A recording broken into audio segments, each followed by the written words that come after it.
All right, Kevin back with you for another episode of the $1 Million Relationships Podcast. And today I'm here with Conan Higgins. Conan, welcome. So awesome to have you on the show today. Kevin, I appreciate it. Yeah, I'll tell you, I'm really have been looking forward to this. I'm gonna let everybody know right now, Conan, you have not only you've got one heck of a unique and impressive background, and we're definitely gonna let you share a little bit about that today. I mean, after our last conversation, I've been really looking forward to this interview, and I just want to start off by giving a shout out to the whole team, Luz and the whole team over at Broadcast Your Authority, because that you kind of work with them, and they introduced you and I, They and did. uh, and from my perspective, being a podcast host, I just really appreciate those guys because they have sent me some amazing guests over the last couple Dan. of years and stuff. And so from if I understand correctly, you're one of their clients, and they like one of the things that they help you do is get interviews booked on podcasts and stuff. They do, and it's the old judge the book by the cover. If you saw the women who run Broadcast Your Authority, you may not realize the little media empire they put together, but they are dynamic. They are Yes, they are. impressive. Yes, And they and are. I had the opportunity to go to Las Vegas a couple months ago to be on their show. It was at the Sirius XM studios, which Yep. was very cool, right? Floor to ceiling windows there, uh, and people walking by and looking in. But I mean, they have fascinating stories and people on the show, and I was very honored to be on there. Yeah. So definitely a big tip of the cap to those ladies. They're they're pretty amazing. Yes, they are. Yes, they are. I mean, Tamara and Emick, they have built a really awesome business, and they're making such a huge impact in this world. And yeah, well, I'll tell you, like I said, we're gonna dig right in. We're just gonna have a great conversation today. I'm gonna start with just a really simple, easy question to get us going and stuff. What do you do, Conan, and what are you currently doing, and who do you serve? Yeah, that is an easy question to ask. The difficult part is the answering. So Yes, yes. real quick, without being glib, I am an international business attorney, but that really doesn't sell it. I am a problem solver, and that may sound a little vague, but I am usually brought in to projects or situations that have gone off the tracks. Okay. And there's numerous stories that I could tell you about working in some of the garden spots of the world on everything from construction projects to kind of resolving some international kerfuffles, if you'll accept that word, I like that where term. whomever they had in place either quit, got fired, or for some reason or another got sick. In Africa, malaria was a big one. But the projects are over budget, they're behind schedule, or there are personality problems, there are conflicts that need resolving, and just by word of mouth and just by being able to provide solutions to various clients in the past, it's all been word of mouth referral that has allowed me to go into those situations and really, applying a couple different frameworks that I've developed over the past 20, 25 years, hopefully nip it in the bud. But sometimes it comes down to really trying to preserve as much value for the principals as possible. And that means shutting down the project, recovering whatever we can. And as I said, I mean, they're international, so that's not always a simple process or a very linear process.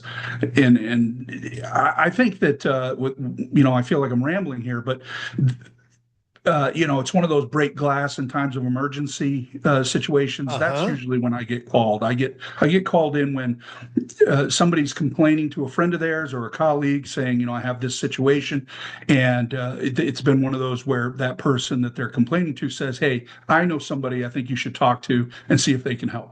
Yeah. Yeah. So, what inspires or incites jazzes you most about the work that you get to do, Conan, and the impact you get to make? There's a couple things that are pretty exciting. Number one, it's different. I'm Oh, not, I mentioned I'm an attorney, and I do, from time to time, have to deal with some of the more mundane aspects of that contract drafting, review, and non-disclosure agreements. I'm sure I've already put half your audience to sleep, but the subject matter tied into those is what's exciting, right? That it's a different time zone. I'm constantly jumping from one to the next. I had a call today with England this morning. I have a call tomorrow morning, very early my time, with India, and it, so it's exciting because it's different. It's exciting because it's not the same. yeah. Though, some of those documents are obviously going to be similar. Not everything just translates to where I can just change the names and the dates and, here's your document. That's number one. Number two, and it goes back to when I was an undercover detective. It is a lot of these situations I find are human chess. I'm trying to solve a problem. Other people are trying to solve a problem, and sometimes those are at odds. And usually, the person who can gather enough information to make a critical decision first is the one who prevails. And so there is a bit of a race. I'm fairly beaten up physically from years in Air Force Special Operations, and so I don't jump out of airplanes anymore. I don't scuba dive anymore, though I'd love to. So where do I get my adrenaline fix? Well, it's things like this. It's somebody has a real crisis on their hands. They don't know how to solve it, or they just don't have the people or the time to do it themselves. And so that's what gets me out of bed in the morning is trying to make a difference. And I feel like that, that may be a little cheesy, but it's true. And people would not be coming to me if they could figure it out on their own. That's right. Yeah, I mean, well, and yeah, people have very real problems, and in this area, you have kind of become the go-to guy for the guy who solves these problems, And so, Right. and there's value in that. So, Absolutely. yeah, yeah. So I'm curious, how did you get into doing this kind of work? Because I think back to when I was a kid, and when I was a kid, I wanted to be a fireman. I never did become a fireman, but at the same time, when I was a kid, I would have never imagined that I'd be doing what I actually do today. I'd love to hear some of your backstory and have you share some of that. And just how did we get here, Conan? What was the process that got you here? It's been a long and winding road, I can tell you that. I wanted to be an astronaut. I'm not an astronaut. So, obviously things change and reality sets in, from time to time. You have to reevaluate your goals and really set high but achievable goals. And I learned that catchphrase when I was at the Air Force Academy.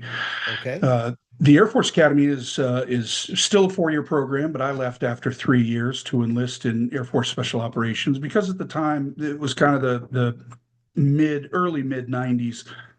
There was a huge pilot glut, and so guys, who thought they were going to go to pilot training, were not going. And I didn't want to be a pilot, but there's a flow down to that. So people on the order of merit, whether they want to be pilots or something else, they're able to choose.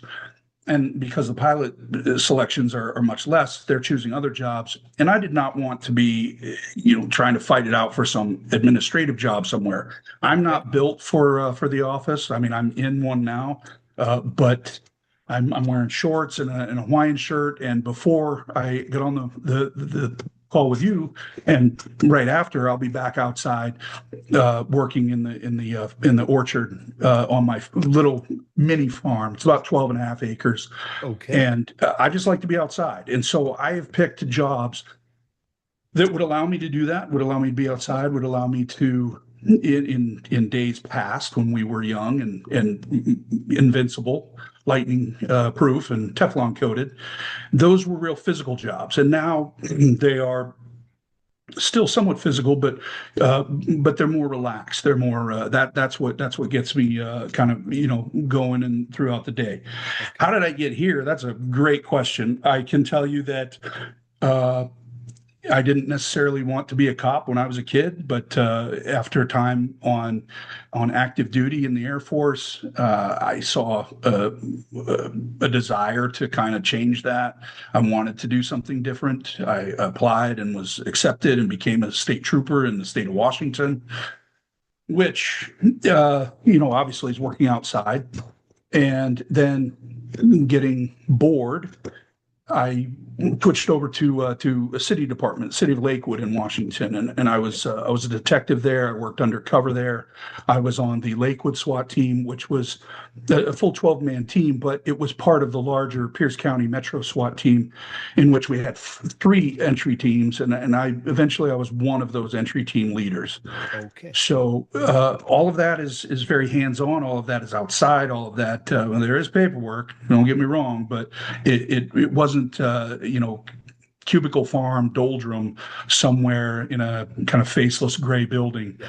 Yeah. And I don't know if you want me to go into it now, but there was a time there where I realized I need to do something more cerebral when the body breaks down, and that was actually on a SWAT call out that I Okay. decided to go to law school.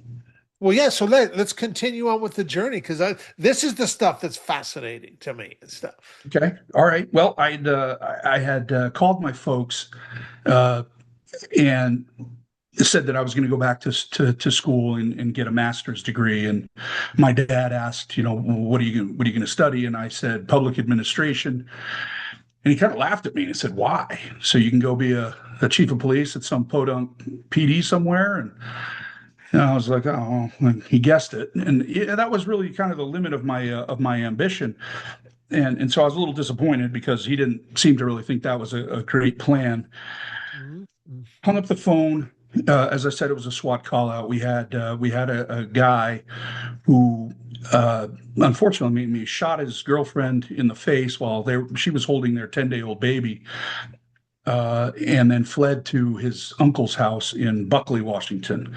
And we responded. Now, at the time, this was back in 2004, Okay. and most of us on the team had young kids, and so we could appreciate, the kind of the this felt like it touched home a little closer than some of the other callouts. Yeah. Yeah. If you're familiar with Western Washington, it Oh was yeah. raining. It was 38 degrees. We were waiting to make entry into this house, standing in the rain and the cold quietly because we could go at any time. And about 4 hours into it, the negotiators actually got this guy to give up.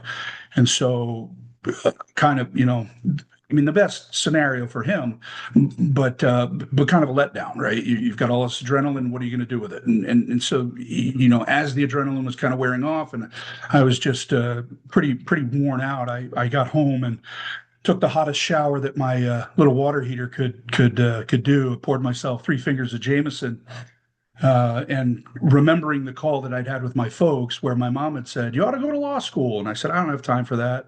Well, I called her up and I said, "Mom, I'm going to go to law school." And that really made the difference because I did not want anything to do with the criminal justice side of law. Having been a cop, I know there's myriad other things that you can do as a lawyer, and I wanted to try and test those out. I really wanted to get into admiralty law and the law of the high seas, but that's kind of nuanced, and you really need to know somebody to get into that field. And I didn't know anybody. So I transitioned in my thoughts at the same time that I was thinking about this. I had some friends that were trying to leave the service or they were retiring. This is, 2005. Okay. And, the war in Afghanistan had been going on. The war in Iraq had been going on. Several of us had deployed multiple times already. And I decided I wanted to be a business advisor. That's really the kind of lawyer that I wanted to be. And I wanted to help, especially veteran startups. because I know that most startups are, they're undercapitalized, and a lot of these people don't. They have a great idea, and they own businesses, but they're not business people. All right, they don't have the acumen. They come from some other background, and so if I could position myself to be an advisor to them, more of a consigliere than just a simple, paper and pen lawyer, I thought there was real value in that. And when I finally graduated from law school and got my first law job, I was the same age as their general counsel. I am a later in life lawyer. And I thought I needed to do something to really kind of springboard my legal career. And so I went back to school. And I went back to school in England at the University of Liverpool, Okay. which is a red brick school. It's akin to if the UK had an Ivy League. It's in that group of schools. And I wanted to get an international business law degree from an international school. I thought it carried a little more weight, had a little more cachet, if you will. And then, also schools that are outside the U.S. look at doing business internationally different than the U.S. does. And I could have figured out international business law from a U.S. perspective just by simply living overseas and being an American, but I wanted that different perspective, so I did that. Okay. And then I ended up living in the Middle East, North Africa region, living in the Gulf for a number of years, working down in sub-Saharan Africa quite a bit, in Europe and around the world. And that all took me to eventually wanting to come back to the States, where I had some friends that had started a coffee company, Black Rifle Coffee, if you've ever heard of that. I have heard And of that. Yep. yeah, so those are guys, as I said before, at the time they were great dudes. I mean, they still are, but they weren't businessmen, and they even said that, at the time, and they are now, and that's a different story. But at the time, their learning curve was nearly vertical, and so they brought a few of us on to keep from crashing the ship, so to speak. And we instituted processes, procedures, the kind of things that stabilize an explosively growing business to maintain the growth, to expand into markets, to really ensure logistical supply. I remember the first year that I came on, they had just come out of the Christmas season where they had sold everything out in October and struggled to actually have product for Christmas, and that's kind of a problem. So, Yeah. solving those problems, when going back to what I had mentioned before, I kind of term it the bar fighting side of legal business, right? Where's the next punch coming from? What's the threat? How do we get out of here? How do we make sure everybody gets out of here safely? And so the long story, a little bit shorter, was that excuse me, eventually Black Rifle went public, and so that was a huge success, a huge win for me, to know that I had a significant integral part in stabilizing and positioning that company for that type of growth. Yeah. That's They awesome. uh, they did send me to Harvard as a bonus that year, to go to the program on negotiation, where I got certified as a negotiation master and a mediator. So it was kind of a nice deal, and that all flowed to other opportunities and other projects, again around the world, and it really just never looked back. Yeah. Wow. You have a very colorful background, Conan, and a lot of experience. And of course, being here from Washington State in the Puget Sound area, I live in Arlington. I'm very familiar with the areas that you were talking about and stuff. They're just south of me of little ways and stuff. Yep. And so what what's a I'm trying to figure out the best way to frame this question.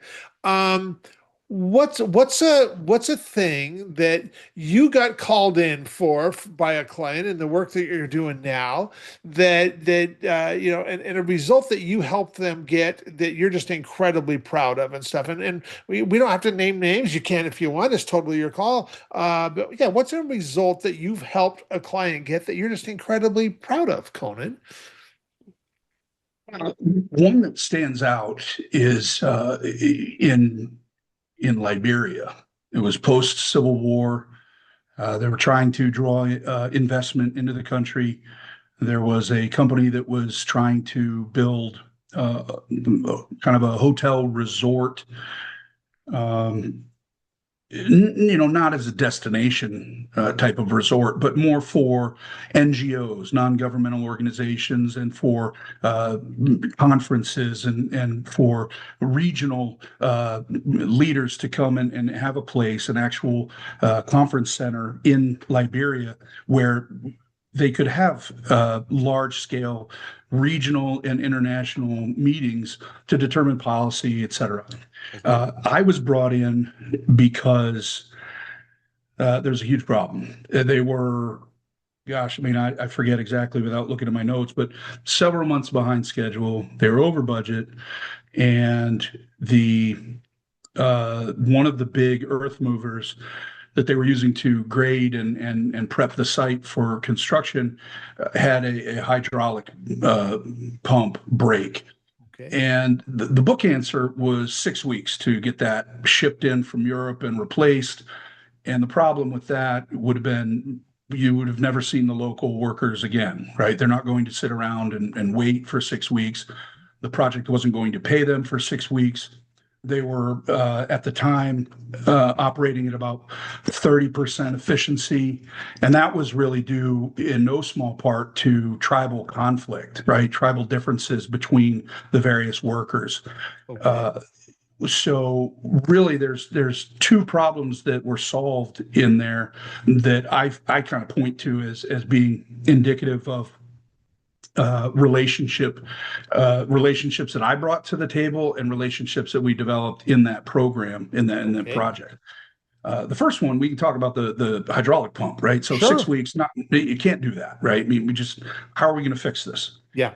And what we ended up doing, we being the team, me being the now stepped in as the program manager for this.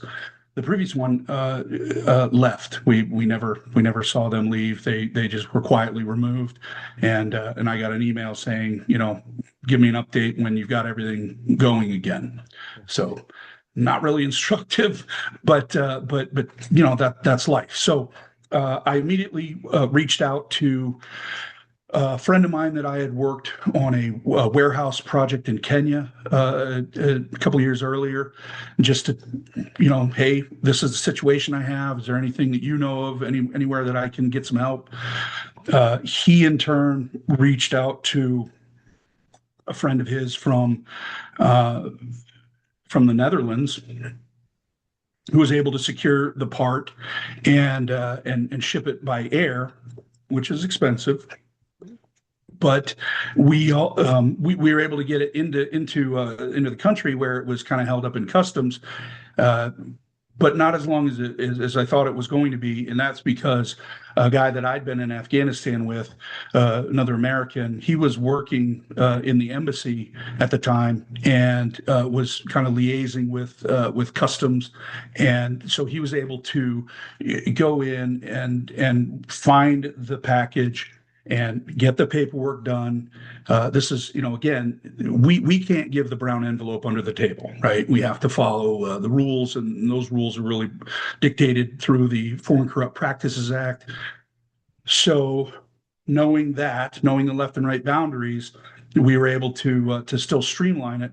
And the long story short on that is we had the pump in place and fixed within 72 hours. Wow. It's a far cry from 6 weeks. Huge, huge, and as I said, I mean, it was expensive to get it to ship it, and then to have people working to get it back up and running, but the alternative is the project's dead in the water, and it's Would have been catastrophic. far more expensive. Exactly, exactly. Now pump is working, vehicle's working. We have the efficiency and productivity issue, and how are we going to solve that? So looking at the employees, we saw that they came from three tribes, three different tribes, two tribes mainly, and then there was a third one that had kind of just some representatives from it, a smaller percentage. And what we noticed was that they were conducting themselves along tribal lines, and that meant that if there was a chief of some ranking in the employee pool, Uh-huh. that the others were deferring to that person because when the project's over, they've got to go home and they've got to deal with that person, and we needed to kind of, while respecting that, we needed to kind of get away from that. So what we did, and my predecessor had been trying to make these folks work 13, 14, 15-hour days, thinking that they were going to somehow improve the productivity, and it doesn't, right? You can surge for a little bit, and then you're just going to burn out, and there's going to be actually less productivity. One of the reasons that they were as unproductive as they had been is there was no food on site, and so if these people didn't bring food, they had to go look for food. They had to go find lunch. They had to go Wow. find dinner, and they'd be gone for 2 hours sometimes if they came back at all for the day. We changed that, and it's one. Well, let me just amend this. Let me go back to the tribal differences. We organized 3 shifts, and those shifts started at 7 a.m. Okay. and the second shift started at noon, and the third shift started at 2 p.m. Okay. And so the majority of people were there between between 2 and 3 p.m. We had the majority of people there, and then we had from noon until about 8 p.m. We had the majority of people as the 2 o'clock came on. Uh-huh. So there were more people working at one time, but everybody was only working an 8-hour day Okay. per shift. We then started, and we also kind of cross-flowed the shift. So if these are the 3 tribes where one shift had been predominantly one tribe because they felt that was the best way to motivate them, Mhm. now we had representatives from each tribe on each shift. Okay. And in order to get them to work together, we started with some competitions between the shifts, which shift could make the most impact in a week. And Okay. we threw a barbecue for them at the end of the week. The tribe that won. We also, taking a page from the old military playbook, we gave each shift a flag, a guidon, right, like a unit Okay. flag. Okay. Shift 1, 2, and 3, Yep.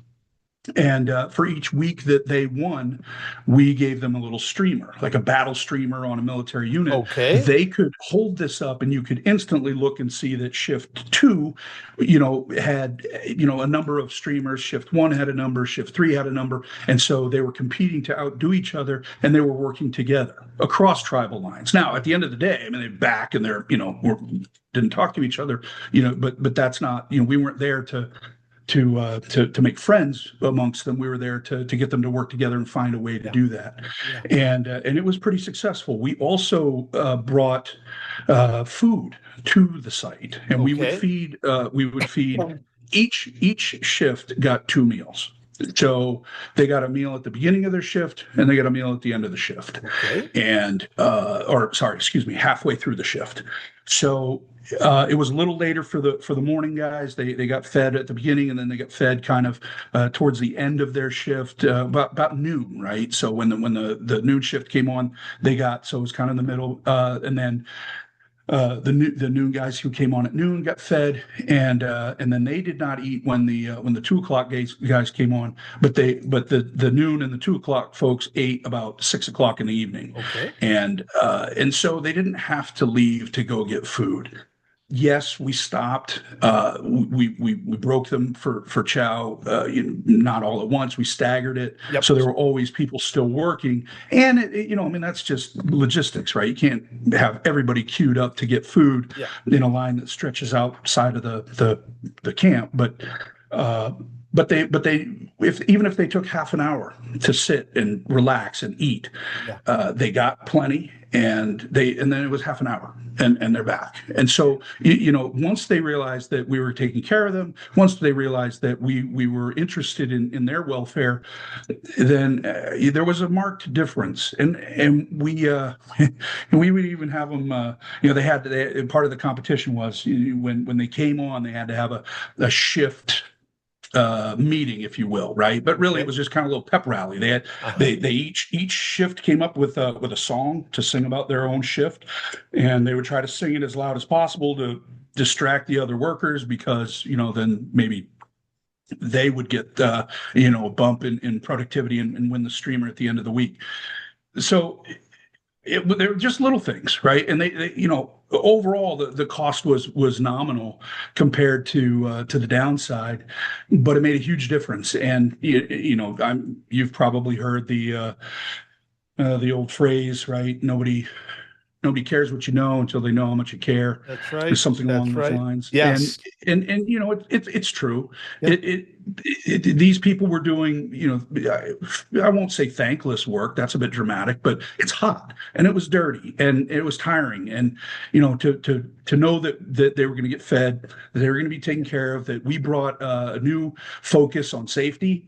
OSHA is not really a thing over in Liberia, or at least it wasn't. But some kind of occupational safety and health.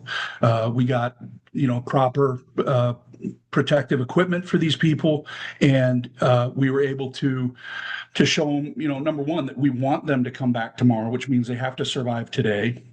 And they have to come back tomorrow ready to work, which means they have to be well fed as well as we can. And for some people, that was all the food they got Yeah. is what they ate on the Wow. job site. And these Wow. weren't steak and lobster meals, but they were wholesome, hearty meals that were designed to put calories in their body, Yep. good calories, not just Snickers bars and cotton candy, but things that would actually help them to sustain energy and sustain focus and sustain the ability to work productively Yeah. in the heat, day in and day out. It made a huge difference. Yeah. It is. It's absolutely amazing what how people respond when they feel appreciated, and Right. they feel seen and heard, and as I'm sure that, you made all of those workers feel by just making these changes that you made and stuff, and just, bringing food on site and making, hey, we're gonna make sure you're fed, and then, and yeah, wow. I love that. What an awesome, awesome story. And just an awesome example of just the kind of work that you're able to do and the kind of impact that you're able to affect by just, I mean, like, taking that loader and like getting it fixed instead of 6 weeks, 72 hours, less than 3 days.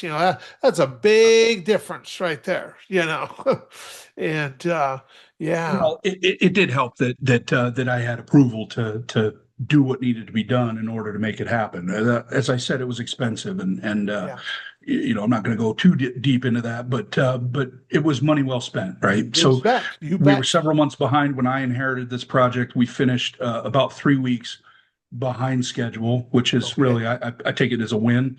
You We were bet. over budget, but we did not exceed the contingency reserves, which again, those reserves are put in place specifically for these types of things.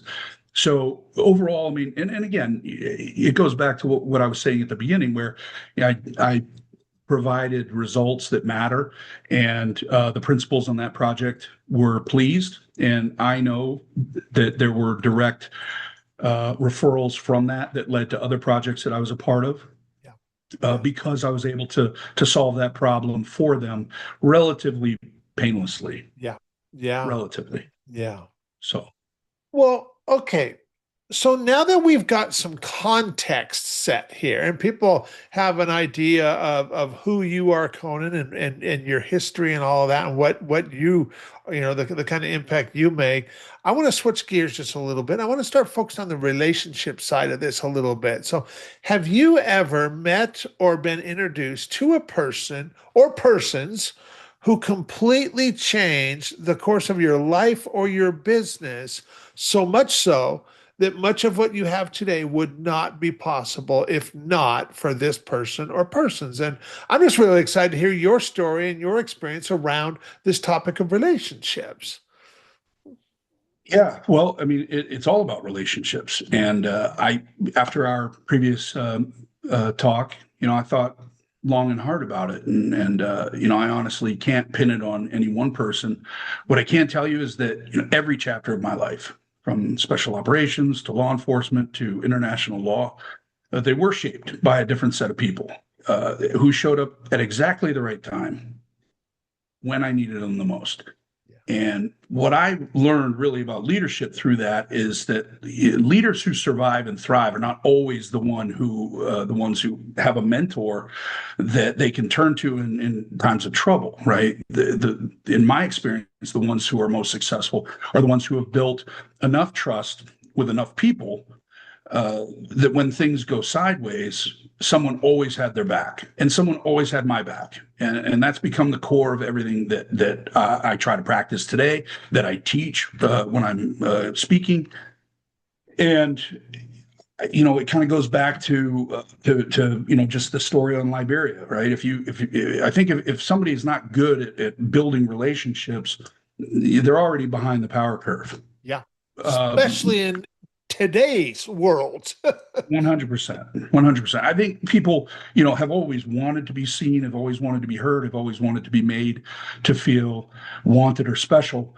Uh, and that's great, but those relationships have to be nurtured. They have to I mean, I mentioned the orchard. I didn't just plant trees and just, hey, they're trees, they do what trees do. I mean, you have to be out there, you have to water them, and you have to prune them, you have to take care of them, and it's no different with relationships.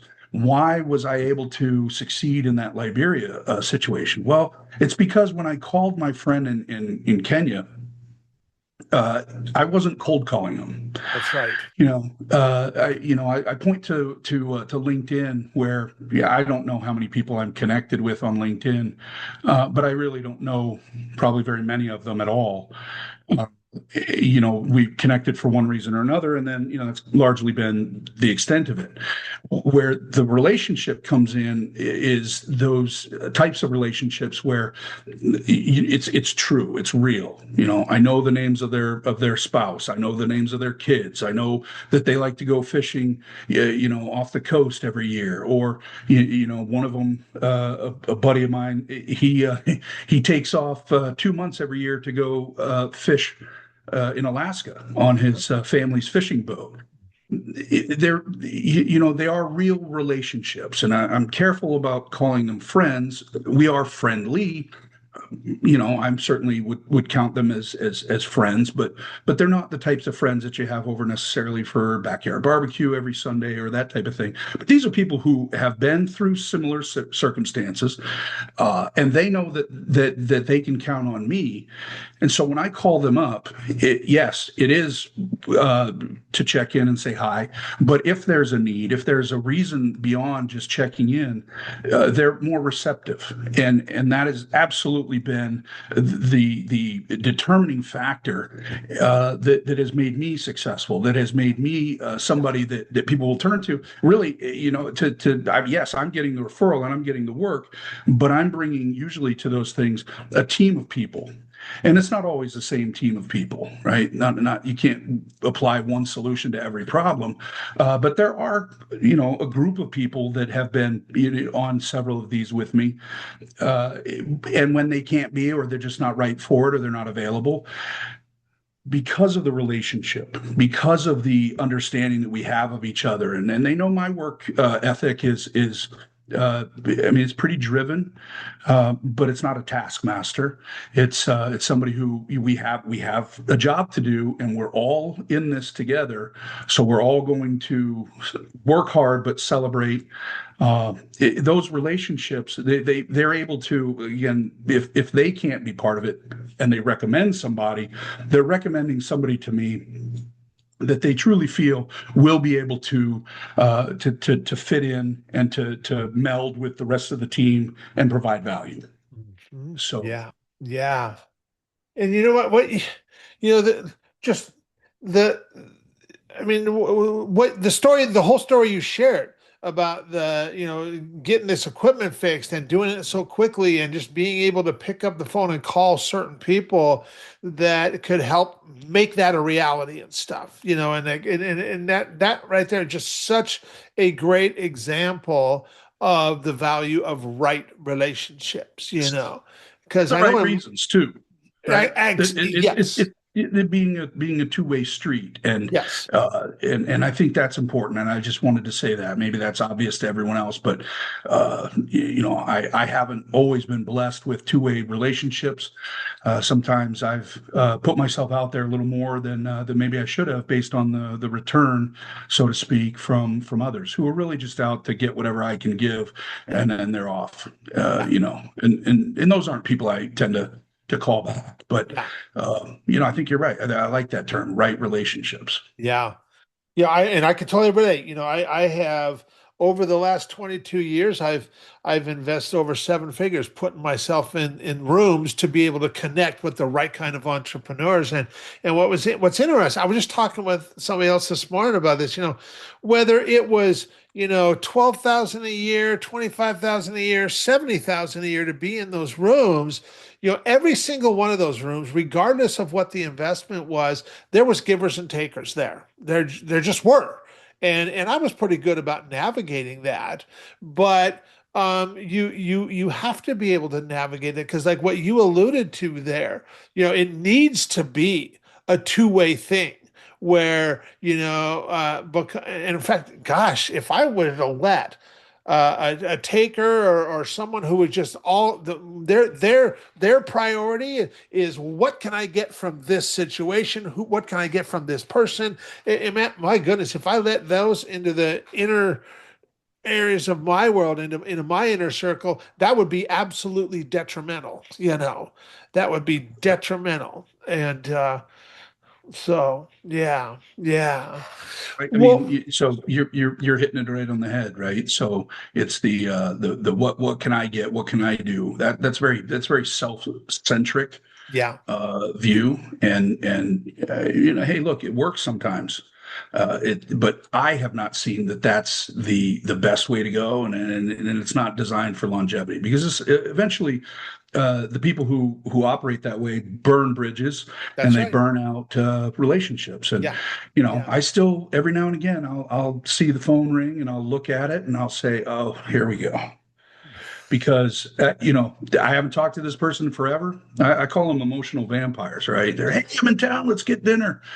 And grudgingly, sometimes I do go, but at the end of the evening, I feel terrible, right? I haven't been recharged by the connection. Oftentimes I've paid for dinner, and so whoever this person is had a great evening, right? Dinner, a few drinks, they leave smiling, and I'm like, golly, well, I mean, I can't get that time back. And I yeah, know that when I need something, and I call, hey, sorry, yeah, I'm man, whoo, uh, let's get together soon. Well, that's not helpful, yeah, you know.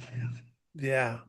Yeah, it's interesting. My buddy Jesse, 12 years ago, I remember him and I were down in San Antonio, and his cell phone rang when him and I were hanging out, and he saw who it was, and he's like, "Yep." He's like, "I'll circle back later." And he's like, Kev, he's like, "I'm just sitting here thinking how I feel when that just showing that." And I'm like, you know what? I need to make some adjustments to whose contacts, who has my cell phone number, And so, and I've never forgot that. And I'm like, I don't ever, I mean, now granted, I get spam likely calling me. That guy, he calls me regular, once or twice a day, and and but other than that, I mean, other than those random calls there, I don't ever get a phone call from anybody that is like that has me going, ugh, I don't, because like 11, 12 years ago, I started making adjustments, and like now the only contacts I have on my phone are people that if they call me, I'm like, oh, look who's calling me, you know? That's excellent. That's great. And so, and you know, when you just surround yourself with good people, when you're telling me the story of going to meet this guy for dinner, and you know, you paying, and you know, and there's a time and a place for that where we pay, and then there's other times where we get to be on the receiving end, and somebody's like, hey, Sure. I'm buying tonight, you know. Right. Yes, it and should uh be. and heck, I remember like last January, I was down in Dallas visiting a friend, and we I took him and his wife out to dinner, and then I had some friends that wanted to come along too, and so there was like six of us in total, and I ended up getting the bill, and my other friend was just like, he was like, really, he was like, Kevin, he's like, wow, he said, you know what, he said, usually I end up getting the bill. And like it is really cool to just not get the bill. Yeah. Yeah. And Yeah. so, Yeah. and it's something simple, but yet it just makes an impact. You know, it makes an impact because it's this giving and receiving thing, and that's what long-term relationships are all about: giving and receiving. You know, and 100%. And I think sometimes too, just speaking from my own experience, that when I've reached out to people from time to time, it is a check-in. It is a hey, how are you doing?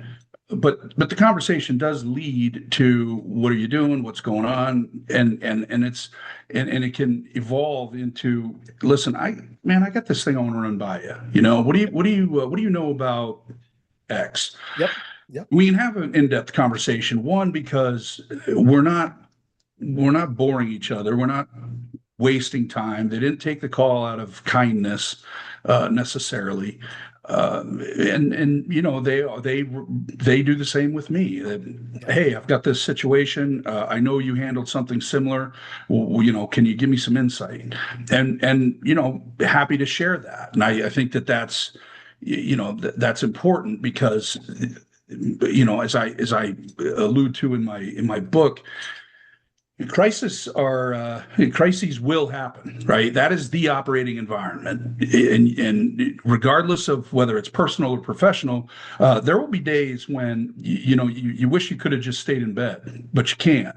yeah, And if you don't have good people around you, man, that's a harder fight. That's a tougher day, you bet. and so having those relationships really help when perhaps you haven't done your homework and you've walked into this situation rather than reading the tea leaves and knowing it's coming and you're just blindsided by it and you've got to figure it out.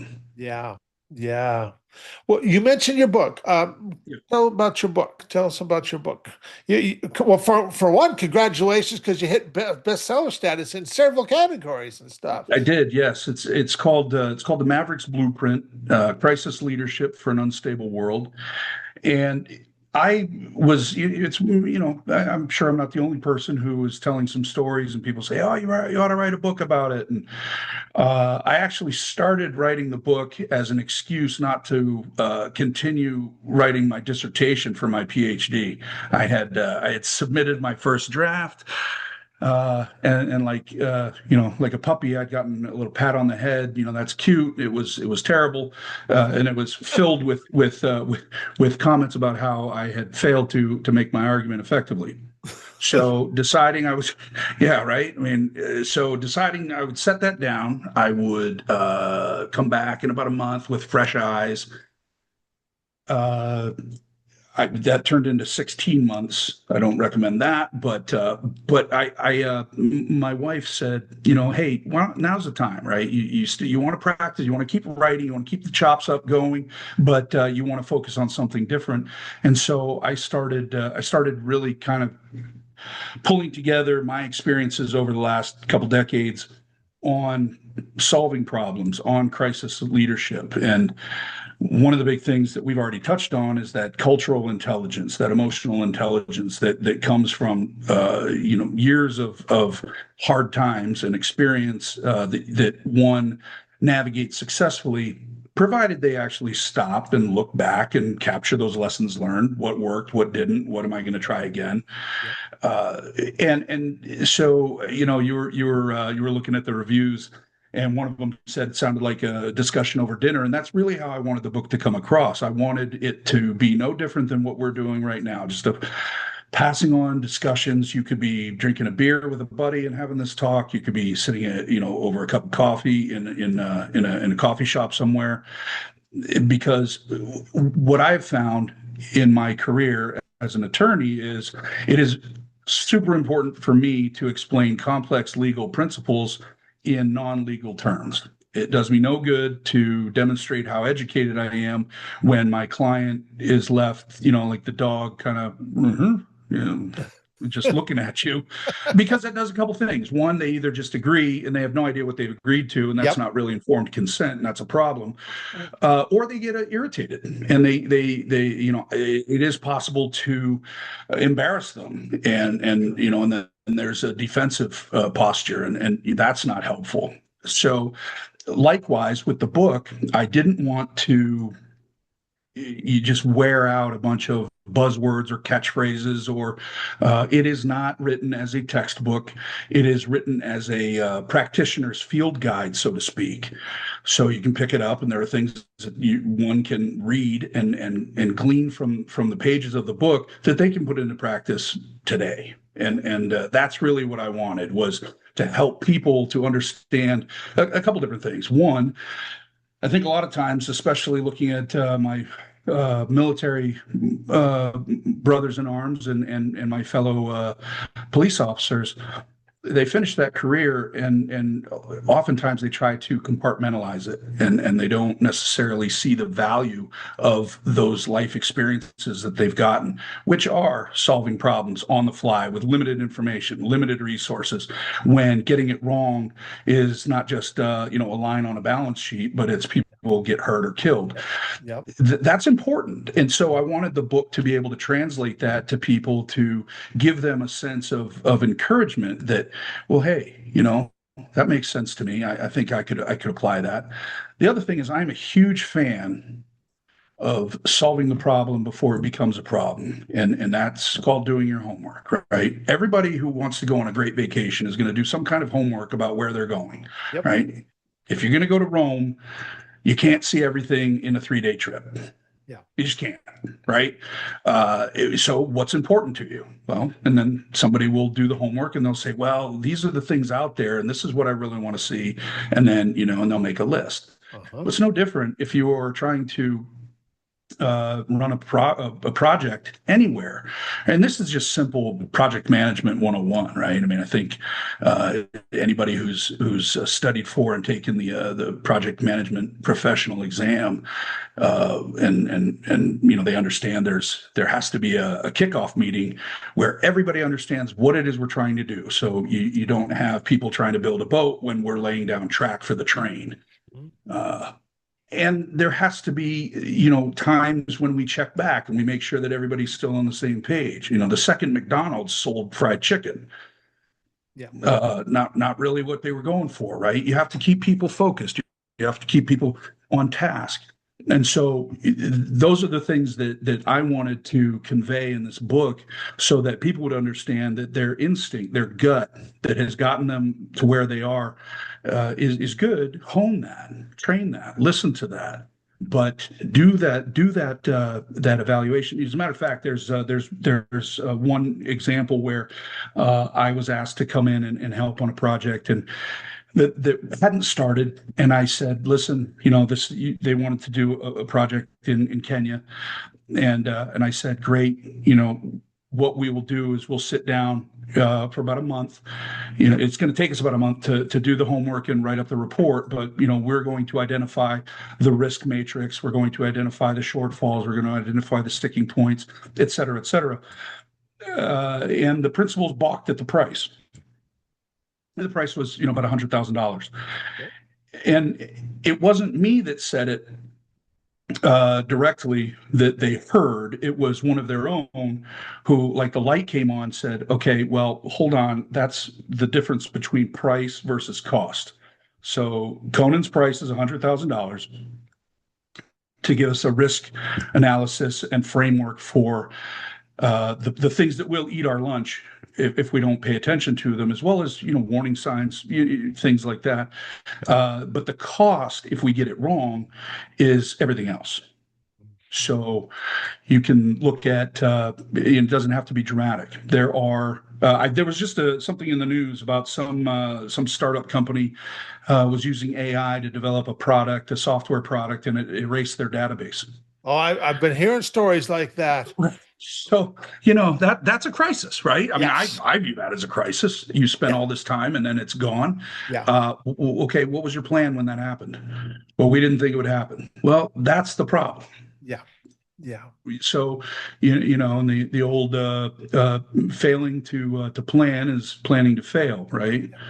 But it's true, and so one of the frameworks that I developed is just for that purpose. It's to uh, it, my experience has been that rarely are crises sudden events, Mhm.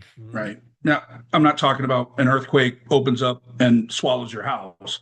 Although, there probably were some types of warning signs that, for instance, you live on the San Andreas Fault. I mean, I don't, it could be anything, right? But usually there are sequences of readable signals that are either missed, they're ignored, or people just aren't trained to see.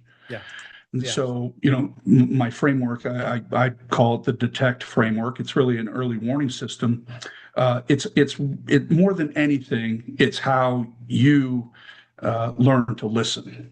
You Yeah. learn to listen to the people around you. You learn to listen to the experts in the area where you're trying to do the project. You're trying to work, and you're really listening for what they are concerned about. Because if for instance, you have an expert on soils and you're trying to build something in a place that has real high water content in the ground, you're not going to necessarily be digging foundations, right?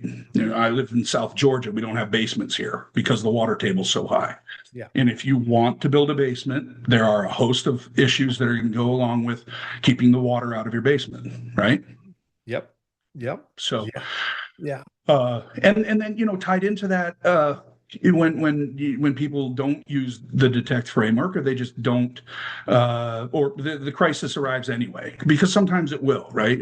I sound a little bit like Dr. Seuss, because sometimes you'll fail, Yep. uh, Yep. but my crisis response protocol was put into effect with that Liberia project. I mean, it happened. This is ongoing, and we can pretend it's not happening. We can have a flurry of activity, but activity is not action, right? It's not a one for one exchange there. So it has to be meaningful and purposeful, and it has to teach people to scan the environment so that they can systematically look at the people dynamics, the resource stress, the communication breakdowns, um, where the early warning signs that I mentioned were missed. And sometimes that's stakeholder alignment. You have people that are fundamentally opposed to the project, but they're in it for whatever reasons they came into it. And so you have somebody who's actively working against the success of the project. Yeah. Yeah. Uh, Yeah. so, Wow. yeah.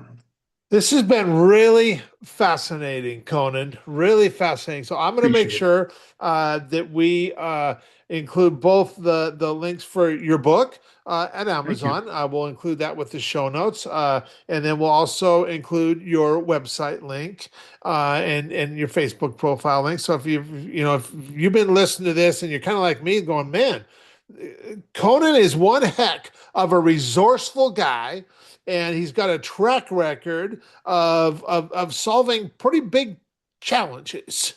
And so if you're that entrepreneur that's it's like, what, maybe it might be good for me to get to know a little bit more about Conan and what they do and stuff, then you can easily follow up there, and we'll make sure we include that. And so, yeah, you just look right down below, and your links are there handy for you with the show notes, so you can follow up.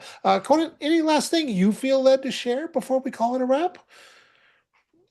Yeah, I want to thank you for the opportunity to just talk, just have this discussion. I think that sometimes uh, people ask, "Well, what do you do?" And it's a tough answer for me to give. Even an elevator pitch, 30 seconds, I don't feel it does it justice. But I appreciate the opportunity to sit down and have kind of this modern day fireside chat, and really kind of delve into it. And then I do want to say that I used to say I'm not really a people person, and maybe I was just saying that as trying to bluster and bluff, and but I am a people person. I mean, the people have gotten me where I am, and I have to I have to give a tip of the cap. My old detective partner Todd Jordan, right? I mean, here's one you'll appreciate, living up in Washington State, right? So we were going to serve a warrant, and all of a sudden he slams on the brakes and dives to the side of the road, and I have my gun half drawn, and I'm looking around like, what's going on? And he just points out the windshield and said, "Hey, the mountain's out." And Wow. Mount Rainier, Oh, who yep. was Yep. because we and I guess where I was going with that is Mount Rainier is beautiful, It is. but Western Washington is so overcast and cloudy sometimes that even when something is beautiful and obvious as Mount Rainier is out, Yep. we don't stop and take advantage and slow down to appreciate it. And so, That's you right. know, and being on this show and talking with you is helped me to just kind of remember all those things. So I Yeah. appreciate it. Thank you. Well, you bet. Yeah, I think the exit that we get off of I-5 to come to my house. When you get off the exit and you start heading west towards my house, right in front of you is this huge mountain and stuff. And it's and I comment all the time. I bet most people sitting on this road, because that's a See, high traffic road at yep, the end of the day when everybody coming home from work. I bet they don't even notice that big huge mountain right in front of them. And right now it's got a bunch of snow on it, and it's absolutely gorgeous. And you're right, to just be able to just have some time to just sit back and relax a little bit, have a conversation, connect, make a real meaningful connection and stuff. And absolutely. that's what this is all about. And so, Conan, I want to thank you for Thank taking you, the Kevin. time to have this conversation, just share from your heart today. And I'm really excited to get this out there and share it with a lot of other folks. So thanks so Thanks, much, Kevin. Conan. I appreciate you. Thank you. You bet.